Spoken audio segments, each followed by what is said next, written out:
Poštovane i drage obitelji, evo, hvala Bogu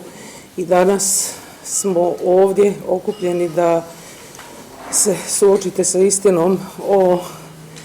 onom istinom koju ste uvijek tražili, znači o istinom da vaših najmilijih više nema, iako smo svi bili toga svjesni,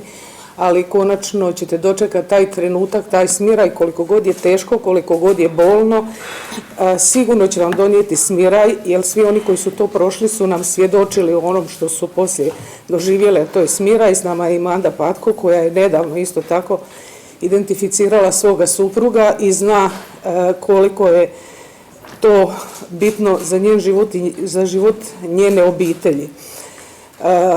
Zahvaljujem se institucijama Republike Hrvatske koji su prekinuli ovaj zločin, kažem prekinuli, jer nad vašim najmilijima,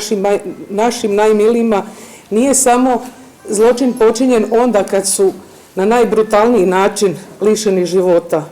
nego i onda kad su premještani, kad su na nehuman način zatrpavani, pa onda sve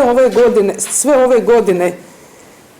koje su prošle u čekanju istine, svi oni koji su znali, a nisu htjeli reći, činili su zločin.